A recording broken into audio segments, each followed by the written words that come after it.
that His Excellency the Deputy President has committed gross economic crimes, namely conflict of interest, abuse of office, and conspiracy to commit crimes under the sections highlighted by inexplicably amassing property estimated at Kenya shillings 5.2 billion. Ino nĩ ĩmwe ya thitango iria ambunge maracirithia mũnini wa president nacio ukirikana ni ahũthĩrĩte wobici yake gwĩtongia.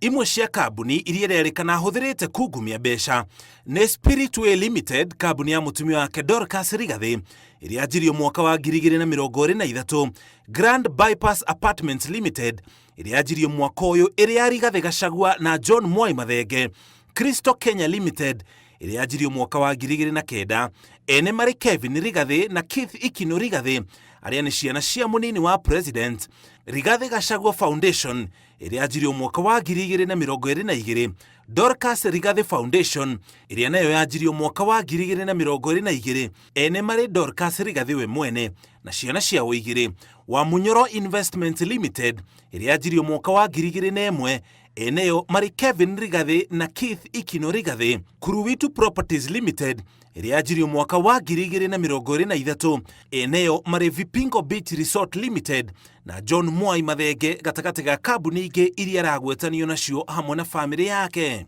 Mũigana wa kambuni iria ciothe agwetanĩtio nacio nĩ 22, ukirikana nĩcio akoretwo akĩhũthĩra kũhithania mbeca cia ungumania. A search of these companies indicate that Kuruwitu Properties Limited is owned by Vipingo Beach Resort Limited and John Mwai Mathenge. We therefore have to ask ourselves, who is Vipingo Beach Resort Limited? And CR12 indicates that this company is actually owned in shares by Keith Ikino Rigathi, Kevin Gachagua Rigathi, the estate of the deceased James Nderitu Gachagua. So if they actually own this company, which owns one of the properties of the deceased purchased at Kenya shillings 250 million, then it goes without gainsaying that in fact the Deputy President has an explanation to give regarding this. Mutemania wa ndereti ĩno uria ni mũmbunge wa Kibwezi ya ithũĩro Mwengi Mutuse ni agwetanĩtie mũnini wa president na ungumania wa ciringi birioni 3.7 iria irerĩkana ciorire harĩ ũheani wa kandarathi wa neti cia rwagĩ nĩ rũhonge rwa KEMSA. Andrew Mulwa uria wari mũrũgamĩrĩri wa ihinda rũhonge-inĩ rwa KEMSA arerĩkana ni aheirwo mũkana ni mũnini wa president nĩguo ahe kandarathi kambuni ya Morio.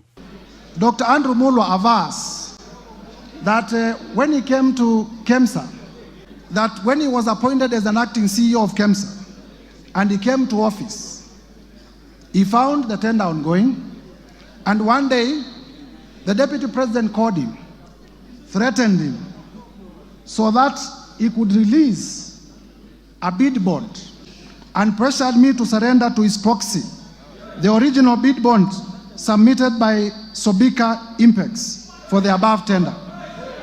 He told me that he would send a proxy to collect the original bid bond. He goes further to state that Dr. Ikino Rigathi, who is a son to Rigathi Gachagua, the Deputy President, called me and sent me a WhatsApp message from his mobile phone number, which is provided, claiming to be acting for and on the instructions of His Excellency Rigathi Gachagua. Abuke ni morĩtie ũrĩa ciana cia mũnini wa president ciahotire kuoya ngombo ya mirioni 600 bengi, na ngombo teno ĩbataraga mũrũgamĩrĩri wa mũigana ta ũcio. Nĩ magwetanĩtie family yake na ungumania, makiuga nĩ akoretwo akĩhũthĩra andũ etainwo nao kũiya mbeca. It is easy, for example, Mr. Speaker, to talk about the confessions of the Deputy President regarding 600 million that his son under 30 years was able to acquire. And he says, without tabling any evidence, that it was acquired from a bank. But he admits, Mr. Speaker, more importantly, two things. One, that the property in issue was government property, irregularly acquired without the usual procurement processes. He also admits, Mr. Speaker, that the son was able to be given a moratorium of 1 year not to pay anything while enjoying the proceeds. Abunge maugite imwe cia itumi iria itumite munini wa president akorwo na kambuni nyingi na imwe ciacio itegũtabania thogori oro yothe ni meharĩrĩria ma kũhithania mbeca cia ungumania. Some of these companies have not transacted. It is my prosecution theory that these are special purpose vehicles for purposes of money laundering and for purposes of preparation for money laundering. Ukiangalia haya mashtaka yaliyo katika kitabu hii, ukiangalia ile mashtaka katika kitabu hii, ile zile kampani zote ziko hapa ni za Gachagua, bibi yake na watoto wake. Hakuna Mutigania, hakuna Mwegembe, hakuna Muimenti, hakuna Mluya. That means yeye mwenyewe alikuwa anatetea tumbo yake.